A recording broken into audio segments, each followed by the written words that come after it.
Just 2 days to go and the World Cup fever is officially on. Hashtag World Cup Eco KBC. And we are going to be bringing to you the most exciting matches. You know, matches that you have been wanting to watch and you don't know where to watch. Well, guess what? They're here. They're home. World Cup Eco KBC. Shiksha, Arora with you. John Cargo, my co-anchor. Hello, and what's happening? Absolutely less than 48 hours. As you mentioned, 28 matches live on this very channel, KBC Channel 1. Across all our radio stations, we have all the 64 matches.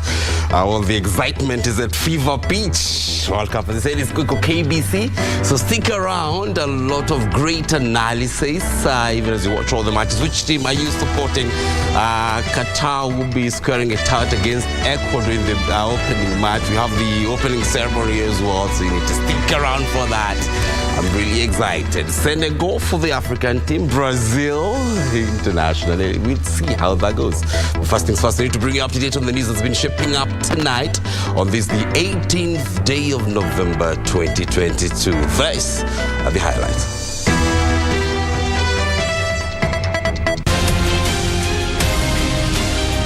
We are going to make sure that we put in place policy framework that favors production, that favors manufacture, that favors our industries. Our industries must thrive. President William Ruto vows to remove all stumbling blocks to Kenya's industrial revolution. Waluke's long walk to freedom. Court grants Sirisia MP John Waluke temporary reprieve pending the hearing and determination of his appeal against his 67-year jail sentence. And World Cup Eco KBC. Pomp and color as the Kenya Broadcasting Corporation launches the 2022 World Cup coverage.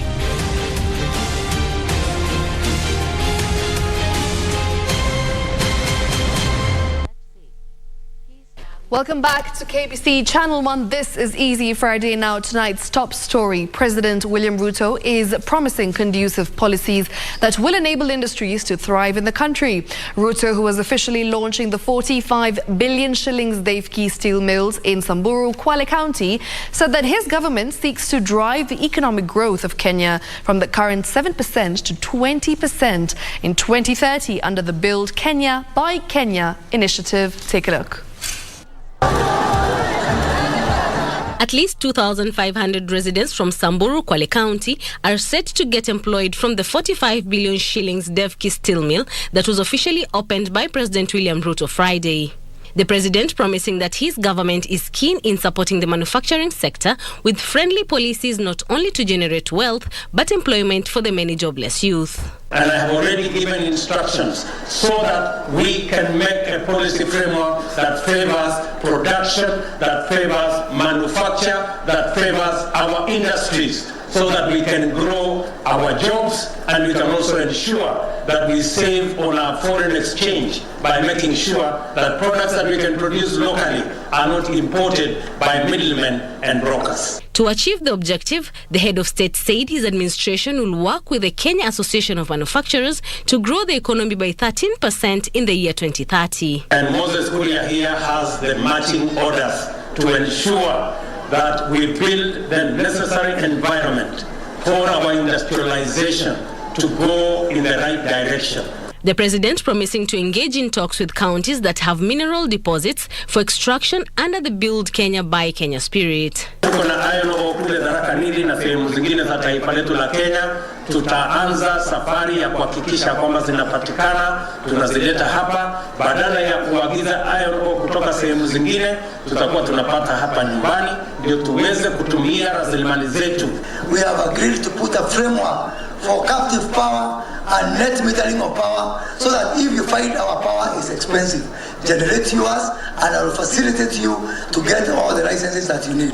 On drought, the head of state promised that no Kenyan will be allowed to die of hunger and that he is working on lasting solutions away from relief supplies. Na tutashirikiana na county government, tutashirikiana na wabunge kwa sababu hiyo ndiyo njia ambayo itatusaidia tuwe na maji ya matumizi nyumbani, tuwe na maji ya mifugo na vile vile tuwe na maji ya irrigation ya kuzalisha chakula. Kile tumeweka, tunaomba pia serikali ya kitaifa iweze kutuongezea ili tuweze kujisimamia. For Easy Friday from Kwale County, I am Anburu. All right, now Deputy President Rigathi Gachagua has rooted for Mount Kenya unity, asking the leaders to put aside their political differences and work together for the region's development. Gachagua says that politics is now over and it's time to serve the people, adding that the Kenya Kwanza administration is focused on delivering on its promises. Now, he singled out the election of Azimio's Kanini Kega to the East African Legislative Assembly through the support of Kenya Kwanza members as a gesture of commitment to bring the leadership together. Gachagua was speaking when he joined the family of Chuka Igamba Ngombe MP Patrick Monene in the burial of their 10-year-old daughter, Natasha McKenna, who died at a hospital in India. This was after battling a long illness.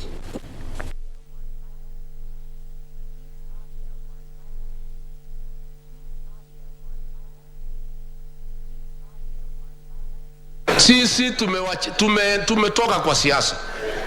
Jana umeona mimi nimeongea na hivi viongozi ya mlima, nimemwambia huyu Kanini Kega alikuwa anatukana mimi na William Ruto wampigie kura. Sio wamempigia? Hiyo ndio Kenya mpya tuko naye.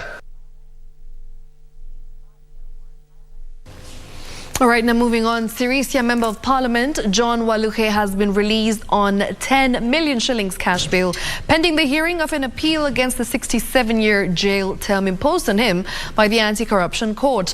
Appellate judges Asike Mahandia, Grace Angenye and Sankale Olekantai said the MP has an alternative of paying 20 million shillings bond, pending the determination of his appeal.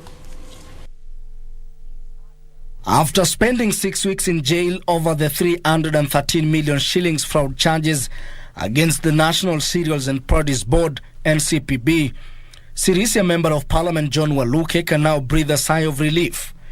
The appellate court has granted him 10 million shillings cash bail, pending the hearing and determination of his appeal against the 67-year jail sentence imposed on him by the High Court. Judges Asike Makandia, Grace Ngenye and Sankale Olekantai said keeping Waluke behind bars may lead to the loss of his parliamentary seat and could trigger a by-election. Nothing but the truth. Nothing but the truth. So help me God. Meanwhile, the second witness in the 63 billion shillings Arora and Kimwarer dam scandal, facing former Finance Cabinet Secretary Andrew Rotich and 9 others, has testified that the construction of the multi-billion dams was allocated 570 hectares of land after wide consultations with government agencies.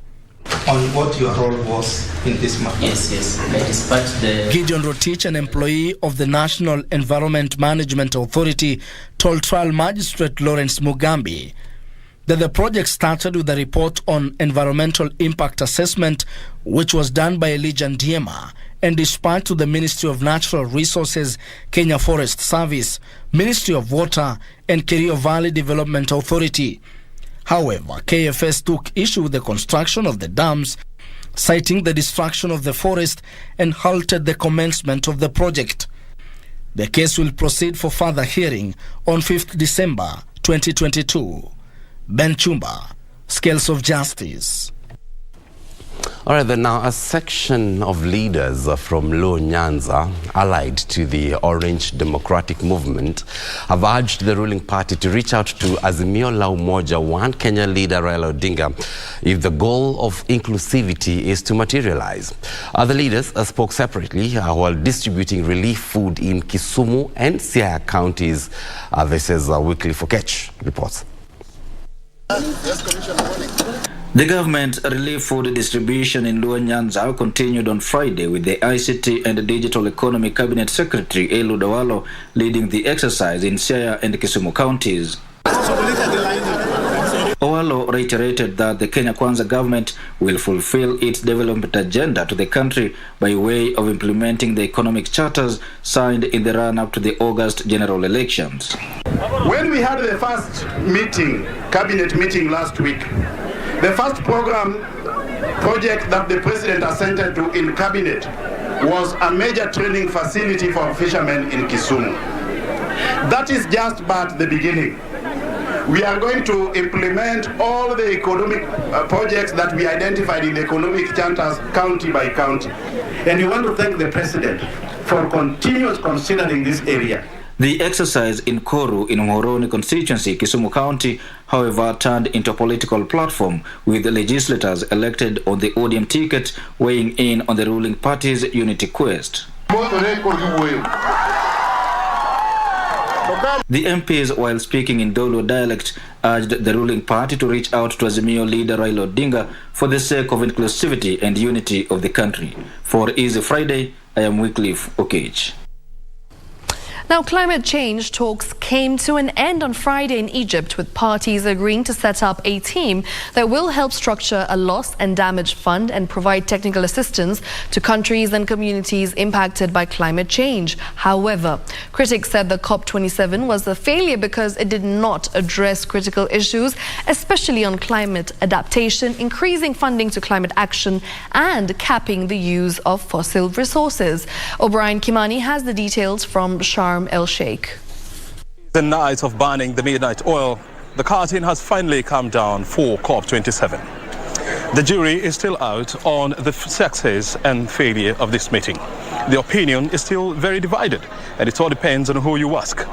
But one thing that has come out of Sharm El-Sheikh is this: there is need for more actions and less talk. All through they have been carrot and dangling. They have been using various tactics as usual, delay, and that is where we find ourselves. The Conference of Parties, or COP27, was billed by many as a conference on implementation. The meeting came at a time when climate change was becoming a major socio-economic issue in many countries.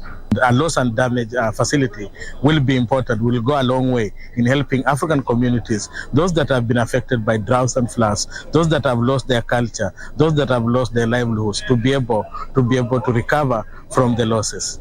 Africa, bearing the brunt of climate change, had its own agenda: pay for loss and damage, raise financing for climate adaptation, and recognize the continent as a special needs and assistance area. However, the Pan-African Climate Justice Alliance has said the meeting failed Africa.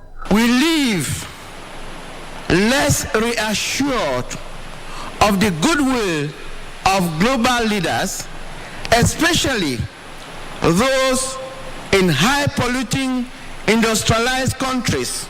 To some, the inclusion of loss and damage to the talks and rich nations' commitment to reduce green gas emission was a major win for COP27. According to the cover text, which is a political readout released at the end of every UN COP, an entity known as the Santiago Network Secretariat will be created to help provide technical assistance to developing countries to avert, minimize, and address loss and damage. We'll continue the fight inside and outside the COP, and one day we'll have the leaders who will rise to the occasion. Focus now turns to COP28 in Dubai to see what more will come out of it and what can be achieved before then. All right, now the climate change paradox continues to open new horizons in the quest for mitigating its adverse effects.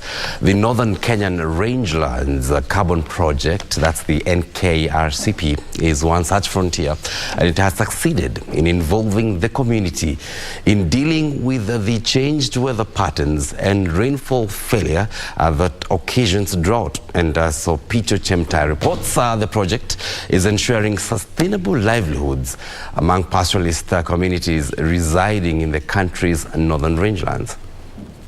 The challenge of greenhouse gases is becoming evident each passing day as global warming continues to drive climate change. The biggest culprit of greenhouse gases is carbon dioxide, owing to its presence in the atmosphere in large quantities. The New Horizon present is a reward for efforts to reduce carbon dioxide in the atmosphere, hence mitigate climate change. In this venture, the Northern Kenyan Rangelands Carbon Project now boasts one of the world's largest soil carbon sequestration initiative, spanning across 44 conservancies in 4 arid and semi-arid lands counties. And so it all started around, it was built around grazing management and rangeland restoration and management. And so looking at the dry season grazing, the wet season grazing of the pastoralist communities, and really just looking at the livestock movement, patterns. The project strives to remove greenhouse gases through sustainable grazing management on close to 2 million hectares of land. So grazing practices to be able to remove greenhouse gases from the atmosphere. So how this works is communities, through implementing rotational grazing, they are able to improve the conditions of rangelands. Through these, over 50 million tons of carbon are expected to be removed from the atmosphere through sequestration. The project is expected to remove 50 million tons of carbon dioxide from the atmosphere. And we equate this to annual emission of 10 million cars. This can be able to tell you the amount of contribution that this project is going to make. Through the grass maturing, grasses does the best they could do, and that is improve environmental health by absorbing carbon that is in the air and storing in the soil. Remote sensing is one of the monitoring technologies adopted here. Methodology has already been developed, and so we are likely to get into phase 2, phase 3, and phase 4 to get other community conservancies and other local communities to come on board. And I reckon, if managed very well, it will be the world's biggest carbon project.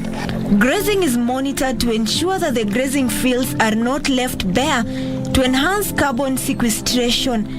Information like projected rainfall amounts, temperature, and the gases in the soil on which the livestock graze assist in evaluation. Among the indicators of the success of the project are the plant's health and the ability of the vegetation cover to store carbon. More perennial grasses, more herbs, more forbs for the livestock and wildlife. In the same time, it is improving the soil conditions. That means the soil is able to store more water, and it also increases the capacity of the soil to be able to absorb more carbon and store it within the soil. It helps in improving our grazing plans, it helps in improving the health of our rangelands, and eventually it boils down to climate adaptation as well. Revenue from carbon credits are expected to inspire the local community to conserve the environment by ensuring the vegetation cover is not disturbed. We are able to generate credits that these communities can be able to sell in the market to earn a revenue that can help them to address so many needs that they have. Opicho Chemtai for Easy Friday.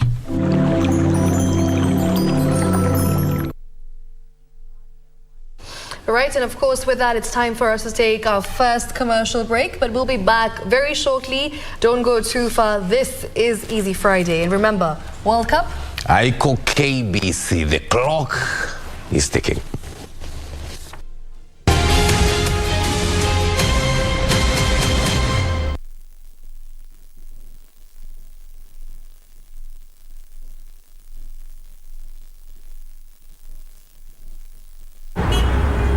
There are days when you think, oh, leo na deserve, so order a Glovo.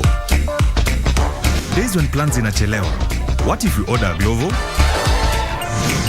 Or days when you can't control everything. Or yes, because on Glovo you can order anything you want. Glovo, you order, we get it. Kupata maisha kama skiza tune yako, bonyeza *811 *816#. Maisha ni mafupi, hivyo si vyema kumaliza muda mwingi katika malumbano. Hesabu baraka zako, wathamini rafiki zako na tabasamu ili udumishe amani. Kupata maisha, bonyeza *811 *816#. *811 *816#.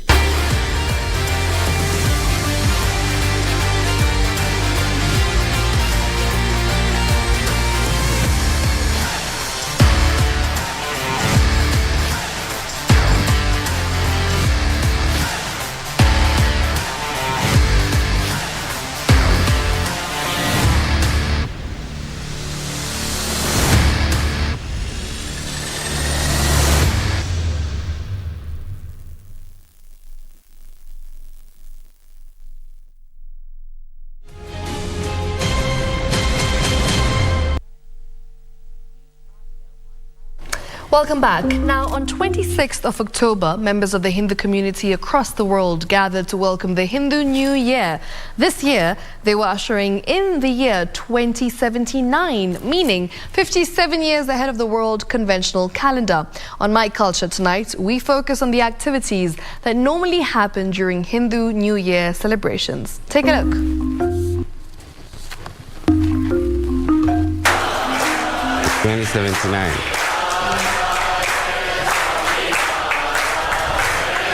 At the BAPS Swaminarayan Mandir Temple,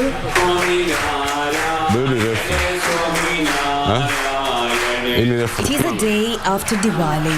The day starts as early as 6 a.m. We all gather here for the first prayers of the day.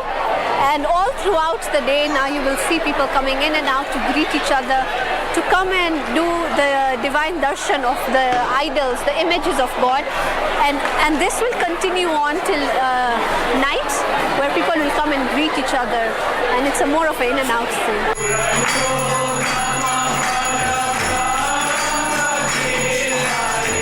Early morning. On arrival at the temple, the devotees remove their shoes. Adorned in traditional Indian clothing, hundreds converge to celebrate Hindu New Year celebrations. It is the ushering in of the year 2079. Today we mark the Hindu calendar year 2079. It is a new year. It's the first day of the new year. The celebration brings together family, friends, devotees, as well as other members of the community. It's a really, really special day. All the families get together. We greet each other. We all take time out of work, and it's time for us to all be united and together as we start off the new year. So much positivity, and the best thing, all community in one place together. Usually like to celebrate by meeting my relatives, especially close family like my grandparents, my aunt and uncles. We go to their places, take blessings from everyone. We come to the temple, we take blessings of God, so our year ahead can be successful. Devotees gather at the temple where Arti, a prayer involving light, is performed. Arti is waving of the lamps, where in front of God a lamp of fire is lit, and we wave it on in front of God, showing respect to God, but also because God is divine. And so, since He's full of light, may our life also be full of light, full of knowledge, full of illumination. At the same time, the Annakut festival is held with a mountain of food laid out as an offering before prayers. Devotees worked through the night and early morning to create the fresh, sweet, savory and other vegetarian dishes. In India, the Annakut festival is the beginning of the harvest. And so farmers reap their crops and they offer food to God as the first sign of respect that may our agricultural crop be plentiful throughout the year.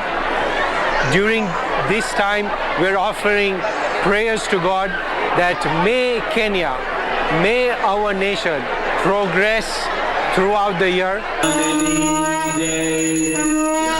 The 1,131 vegetarian dishes are then distributed to all community. And we offer the food to the God, to the deities, and then that sanctified food we share among ourselves, and we pray for the peace and prosperity throughout the year. At the same time, the celebrations also mark 100 years since the birth of Pramukh Swami Maharaj, the founder of the temple. The celebrations also incorporate financial donations. And so we offer food to God as a sign of respect, as a sign of donation. So similarly, we are donating food to God. We're also offering financial donation to God. through our donations, that just as we earn plentiful throughout the year, may we also donate to society throughout the year.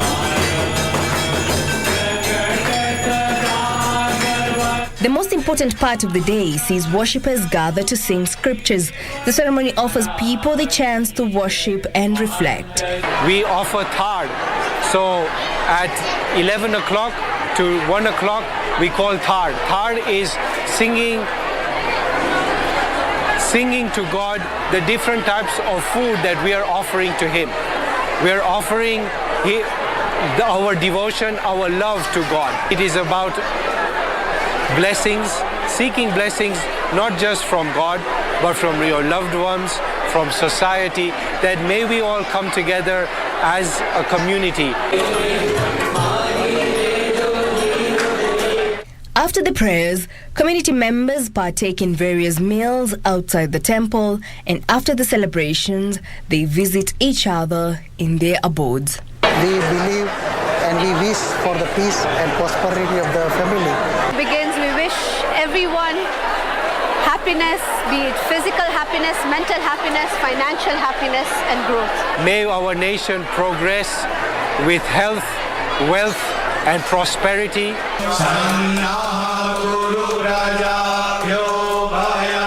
Reporting for My Culture, I'm Jackie Wambiru.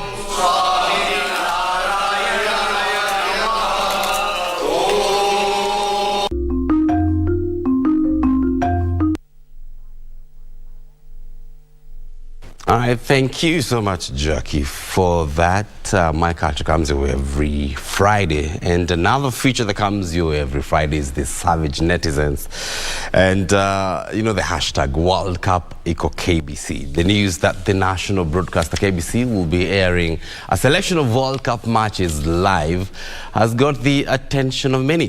Today, KBC Channel 1's Teresa Mutai was on the streets of Nairobi seeking views of football fans, and also went through social media platforms to find out what Kenyans are looking forward to in the next couple of hours as the FIFA World Cup takes place in Qatar, 20th of November. That's on Sunday. Here's your weekly dose of the Savage Netizens.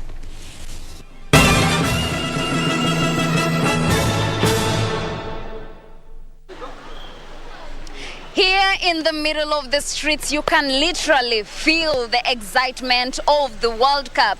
And today, we focus on World Cup Eco KBC and what Savage Netizens had to say about it.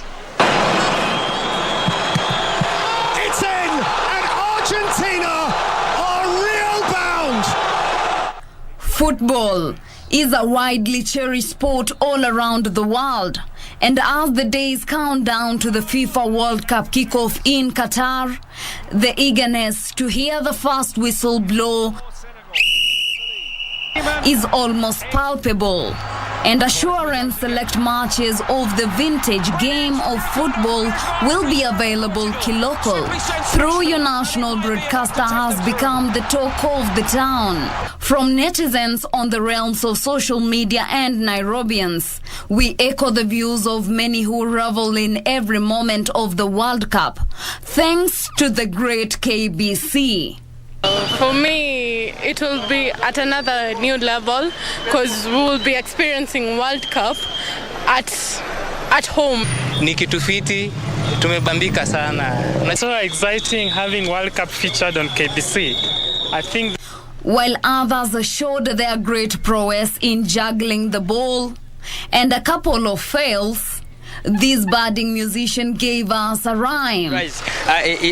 Europa is calling, wacha ni comply tu, subiri usichizi. Hii ni intro tu, 2 fingers in the sky, kunja ngumi into the sides. Meanwhile, keyboard warriors are spreading the hashtag World Cup Eco KBC message fast. Arthur tweeted, KBC coming through kama kawa. Arthur, but of course. Just Tom concern, bora tu at KBC Channel 1. Wasieke local commentators. Dark Horse, good news. I love the video quality these days, by the way. Duke, KBC have always done much better even without airing a single match. Duke, imagine now that we have rights to air. Mtadu? And to usher in the FIFA World Cup live matches, our very own acting managing director Samuel Maina had some moves of his own that surely warrant a playback. Hashtag World Cup Eco KBC.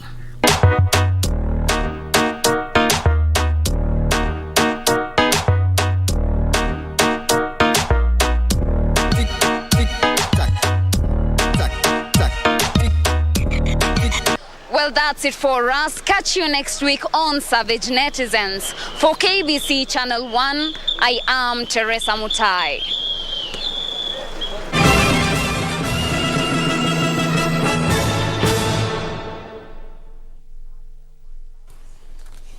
And those dance moves there by, of course, Mr. Maina.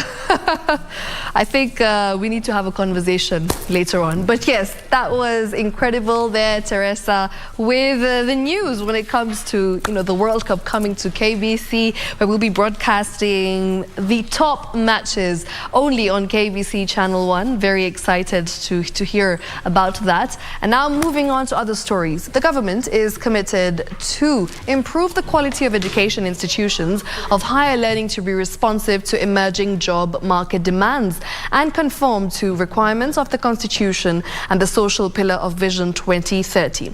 Now, this and more in our County News Roundup. Take a look.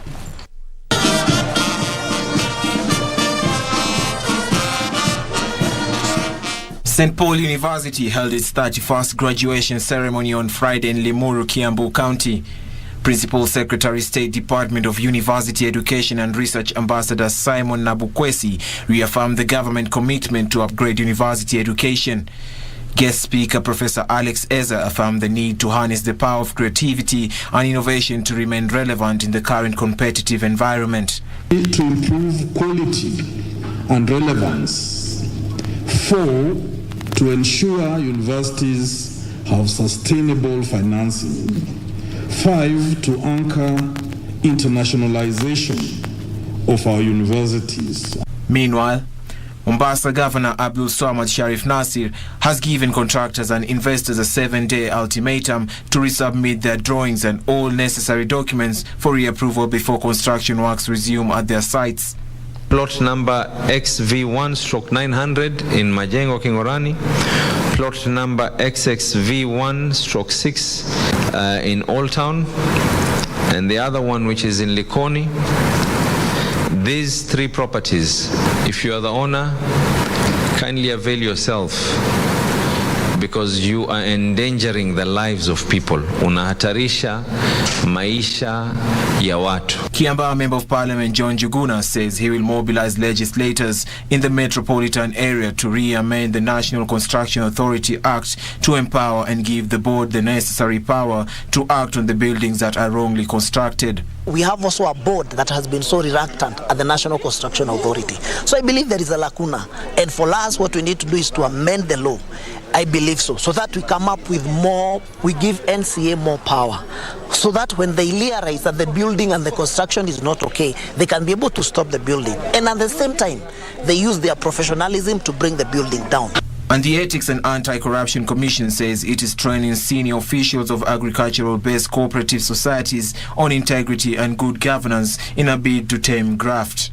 ESCC Commissioner Colonel Retired Alfred Mushimba noted the cooperative movement has grown to be the vehicle that has driven the growth of the subsector. We want to help cooperatives in ensuring that there is good governance. There is good governance in the cooperative societies. Good governance is critical because it gives our farmers confidence in making sure that whatever they produce, they are assured of their payments. Not only assured of their payment, but they also assured their payments will be in good time. And this is critical. It's going to help us also in our food production, in food production, and mitigating the challenges which we are currently facing. Meantime, A middle-aged man from Pitha village, Mutwati, in Igembe North Sub-County, Meru County, has been killed by a mob for allegedly being a nuisance to the residents. It is alleged that the victim, who is a former convict, had been walking with a panga which he used to threaten residents. Na amekata wasee wawili na watoto wa shule pia, akakimbishana nao na mapanga. Sasa anakuwa mtudhureti kwa community. In Samburu County, a middle-aged man in Kutoto village took his own life after allegedly killing his wife. The couple is said to be newly married and no incidents of domestic dispute had been witnessed. Ningewahimiza wananchi aswa wale wakazi wa Samburu, mambo ambayo inapoenda mrama ama wanapokosana wasiweze kujitoa uhai.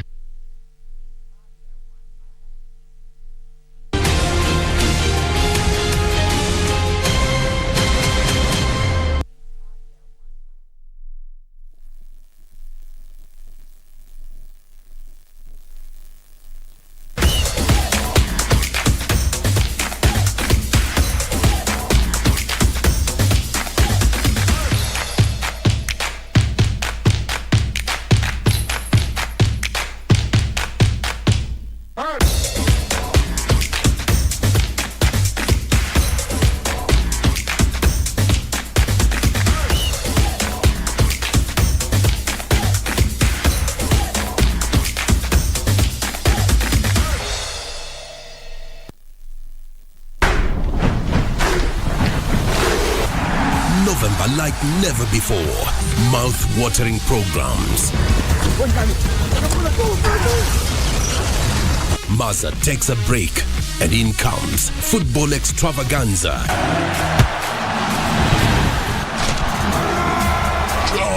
And a bouquet of the best of movies from the Orient lined up for you. Oh yes, November 2022 is like never before. Only on KBC Channel 1.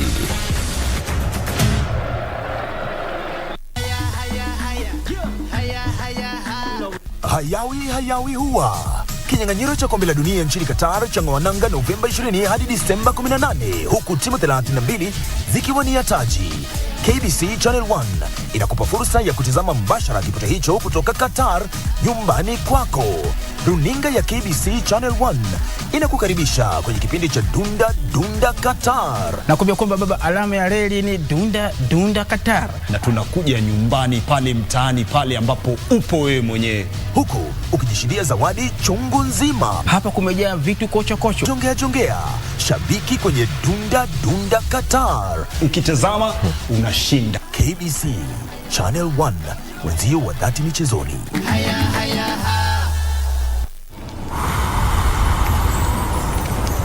لطالما كانت رحلة الأسطورة يطوي الليل لتروي لنا القصة.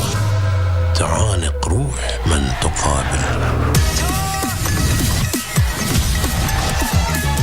ومنذ بداية البطولة أسفرت لنا عن أبطال وأباطرة وملوك في خضم المعارك الملحمية وصدمات الجبابرة. ينمو الشغف حد الازدهار ويتركون إرثا ينتشر كالنار. أثار الأقدام على الرمال ترشد الأسطورة إلى سرابنا الخلاب. من سيحوز المجد ويكتب الفصل التالي من هذه القصة التاريخية؟ أسطورة كأس العالم فيفا.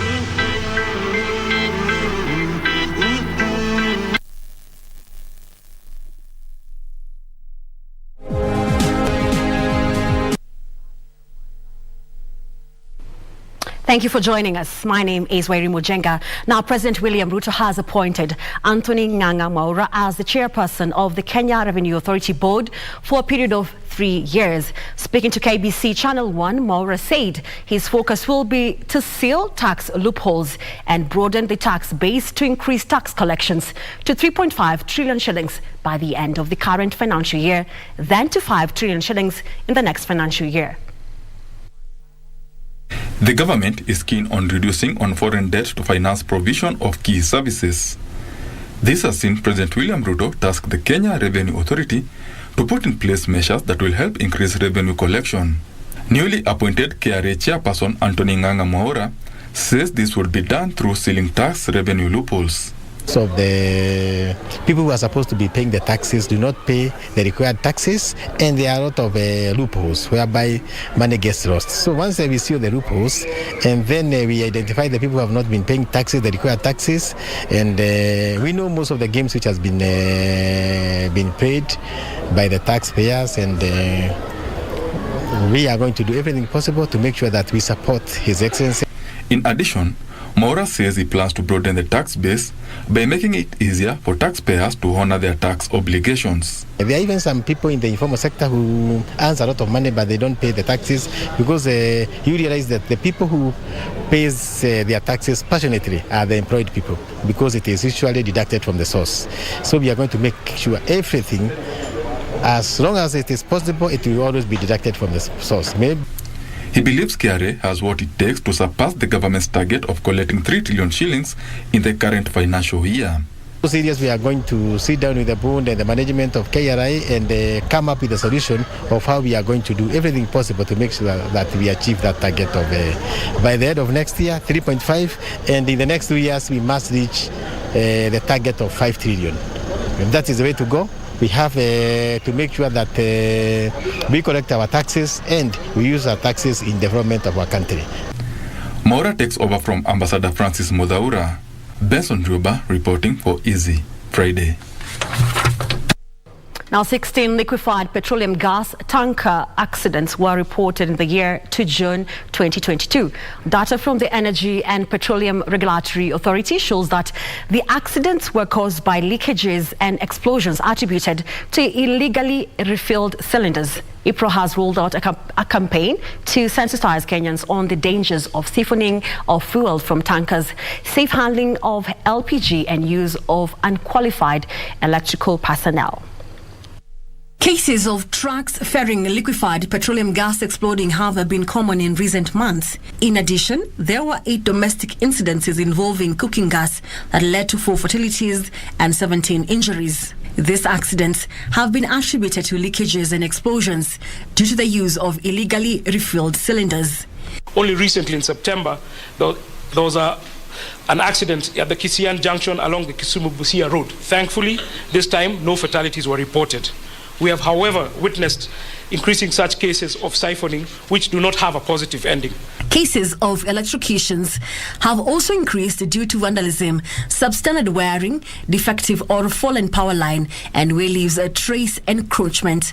This campaign speaks to the consumer and educates them on crucial steps applicable to their everyday life that could avert any harm or loss of life. About 700 Kenyans were connected to the national grid in 2021, with the CS saying there is an acute shortage of meters. I'm sure we should have connected more. I'm told we don't have meters.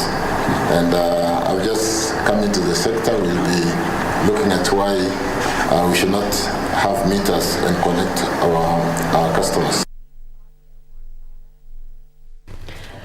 Now, the Biodiversity and Biosafety Association of Kenya is urging the government to explore other options of filling the shortage of 10 million bags of maize, other than importation of GMO maize. The association fears that importation of GMO maize could expose Kenyans to unknowingly consume GMOs that is likely to be prioritized by millers when the 6-month duty-free importation window opens. With plans to allow duty-free importation of 10 million bags of both GMO and non-GMO maize in top gear, civil societies are calling on the government to consider setting up a consultative meeting with all stakeholders before making a final decision on importation of GMO maize.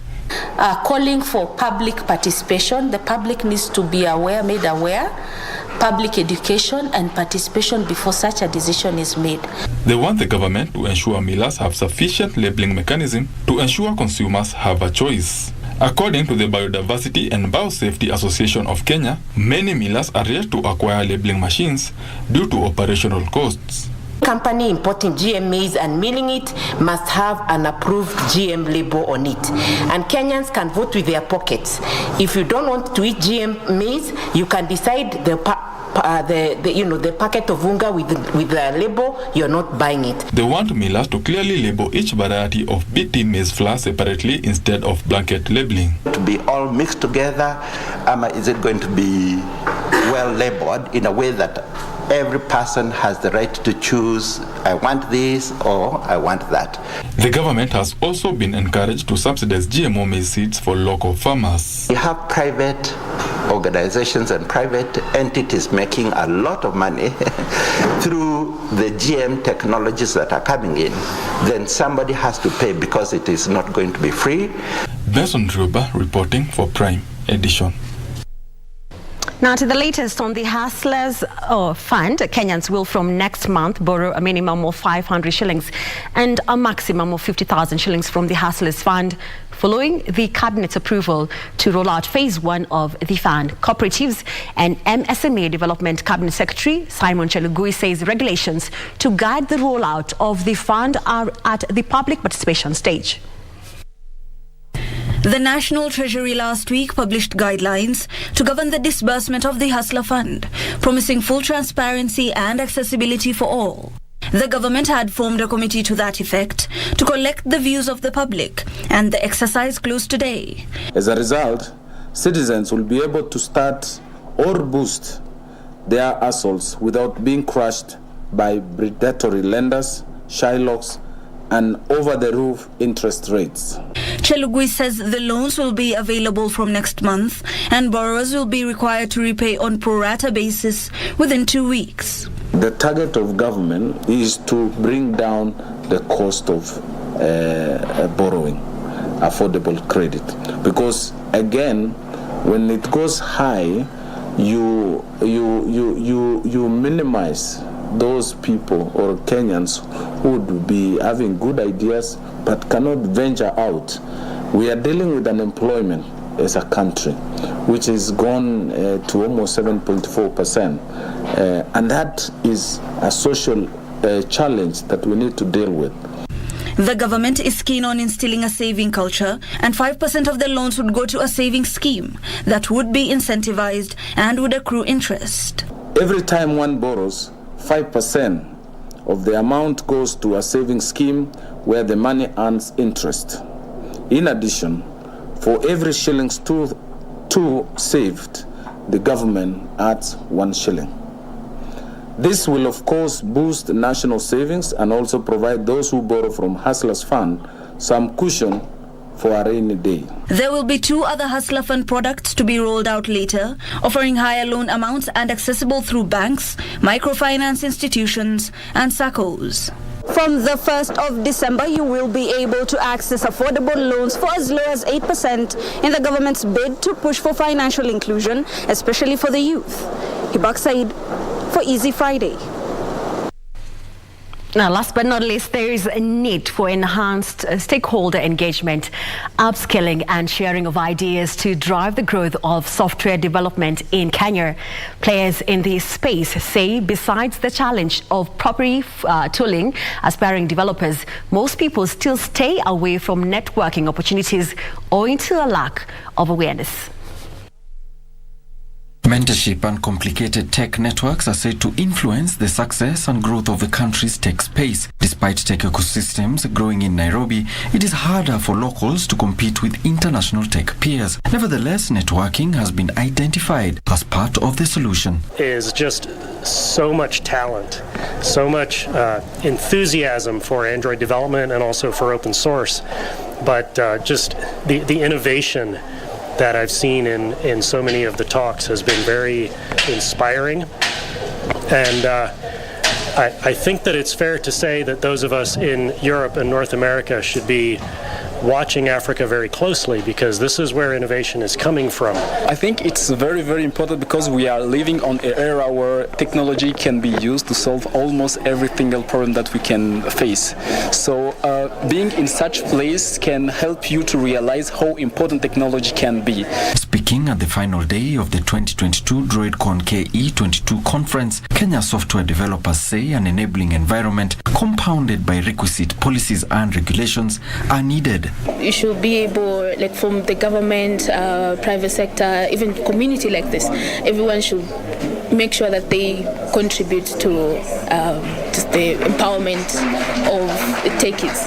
I would say setting an environment or policies that enable people who are the leaders in the ICT industry to create an enabling environment for the people below, such that the policies you have above for like entry into, if you want to create a startup on technology, it's not very hard to get into that. Despite this, Kenya continues to pioneer various innovations brought about by software development aimed at solving everyday challenges faced by citizens. What I'd encourage other developers is to attend these conferences because they get to gain knowledge, they get to meet very key they get to make very key networks, and they get good job opportunities from these conferences. It helps engage developers across the ecosystem, for them to learn from other developers who've been coming here to speak. There have been amazing sessions running all the way from how to build your UI using Jetpack Compose. What we are getting from here is that there is a lot of opportunities in technology, and we must continue to tap into it, and of course look at young people to make it even more vibrant in any application you use, whether it's on your phone or tablet or wherever. It started somewhere, and this is where it all begins, where the engineers come and talk and exchange ideas and network to find out the solutions to most of our challenging problems. Alan Alko, Easy Friday. Thank you, Alan Alko, for that story. Now that brings to a close business news for tonight. But do not go too far. On the other end of the studio, we have John Kago and also Shiksha with a sports update. Have a good night. My name is Wairu Mujenga.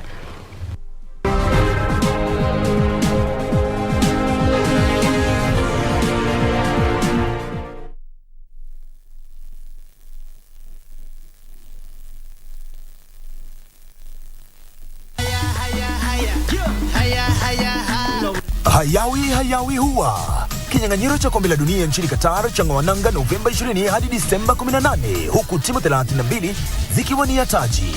KBC Channel 1 inakupa fursa ya kutizama mbashara kipute hicho kutoka Qatar nyumbani kwako.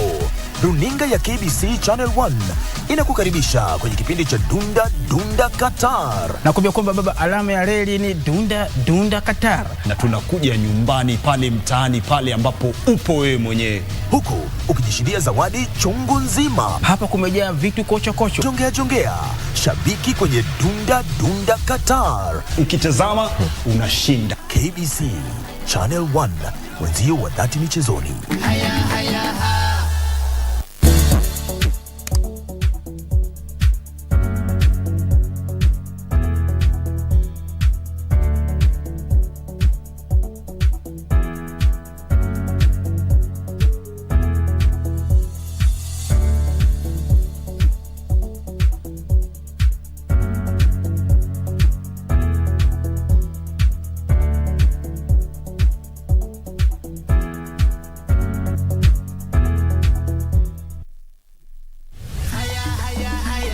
The FIFA World Cup 2022 is finally here.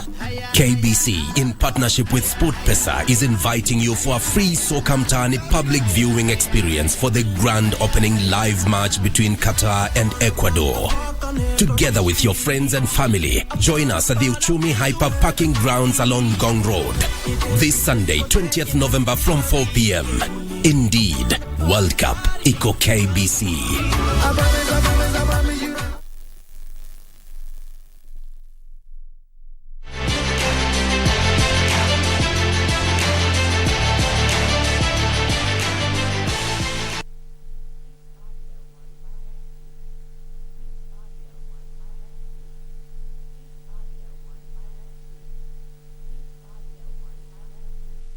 There you go, the clock ticks.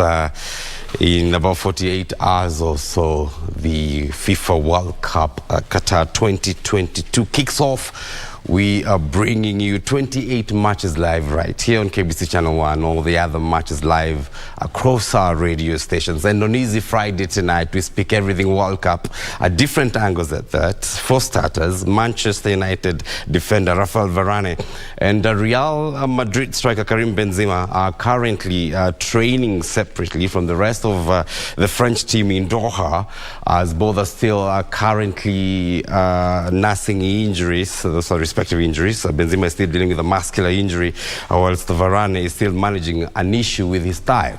The 2022 World Cup kicks off, as I mentioned, this Sunday in Qatar. Will be broadcast live right here on Channel 1, KBC Channel 1, and across all our radio stations. World Cup, you go KBC.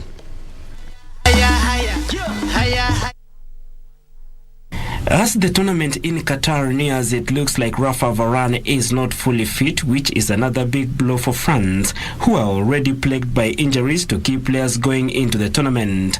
Paul Pogba and N'Golo Kante were ruled out through injury before the start of the tournament.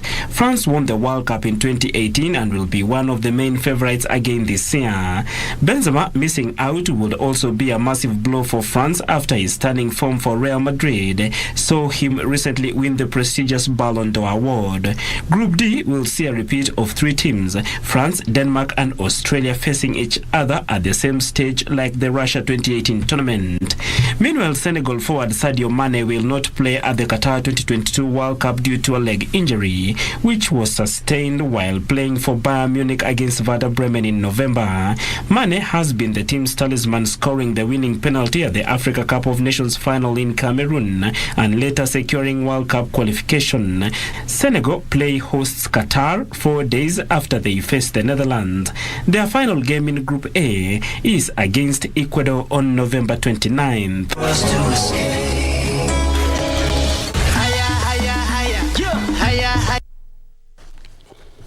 All right, now it was pomp and color as the Kenya Broadcasting Corporation officially launched live transmission of the 2022 FIFA World Cup finals, which kick off this Sunday.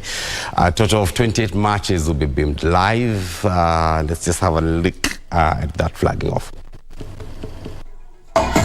The Kenya Broadcasting Corporation ready to bring you the 2022 FIFA World Cup Finals live from Qatar beginning this Sunday. KBC Acting Managing Director Samuel Maina has promised soccer lovers in the country a top-notch transmission of the games. Maina, who was speaking when he officially launched live transmission of the 2022 FIFA World Cup Finals at the Broadcasting House, urged all Kenyans to stick to KBC, saying the finals will be broadcasted live on Channel 1 and all KBC's radio stations. We are going to bring these games to your home, and we are telling you, prepare to enjoy this World Cup. It's none other than World Cup, and prepare all. On our side, we are very prepared. Tuna matarajio makubwa kuwa tutaweza kuwaburudisha na hizo timu zote na hizi mechi zetu zote 64 katika redio na 28 katika televisheni. Watazamaji na wasikilizaji wetu, ni wakati wa mpira wa World Cup.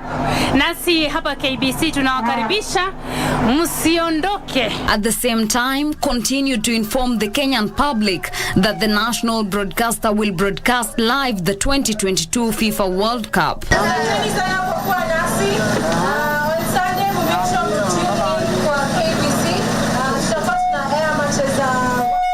A total of 28 matches will be televised live on KBC Channel 1 television, but you will be able to enjoy all the 64 matches on all KBC radio stations. The finals kick off this Sunday with the opening match pitting host Qatar and Ecuador.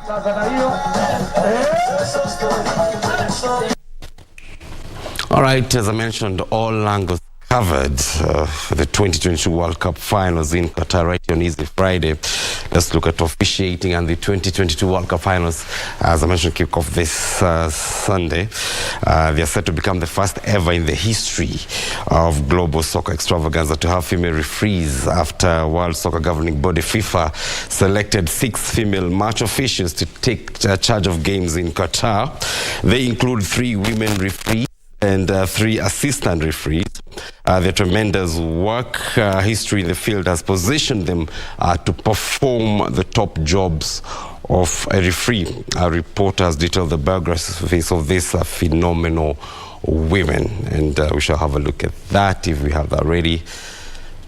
All right, I'm being informed that will be covered for you a bit later.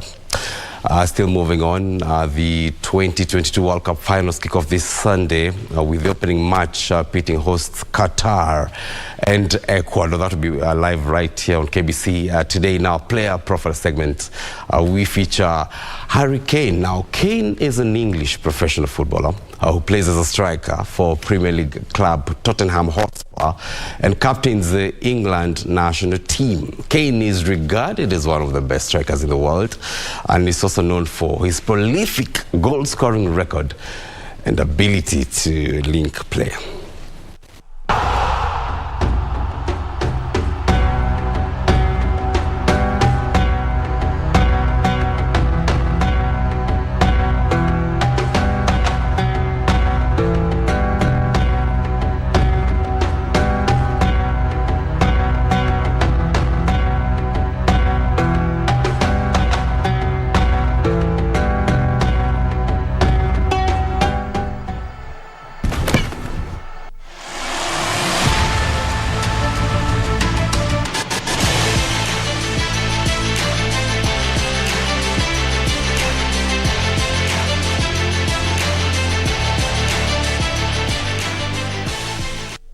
All right, and that puts a cap on Easy Friday, the first bit of the news. We are crossing over to the spotlight, over to the other side of the studio. Shiksha Arora on standby has a amazing guest tonight, speaking everything about rallying. All details coming up, and DJ Cole Jacks is on the other side. What do we have in store tonight? Cole Jacks, are you ready for tonight? Very ready. Come down. I don't know about you. Are you ready? Oh yeah. How's the week been? It's been a minute, so I don't know. There's a lot that's happening. Yes, especially World Cup fever like this. So what team are you Brazil, supporting? forever. We are many. Team Brazil. So tell me, to kick in the World Cup fever, what tunes do you have lined up for us later on? Today I just have a little bit of everything. I just want to put everyone in a good mood. World Cup vibes. Yeah, just anything goes. Vibes, fun vibes. I like that. Anything goes. Yes. Then remember later on, in fact, just on the other side, I'll be speaking to Karan Patel. He is rally champion. He is Kenya's finest rally driver. And we'll be talking more about his journey in the industry when it comes to all things rallying. So stay right here. But for now, Cole Jacks, maybe you can warm us up with some tunes. Of course, let's get it.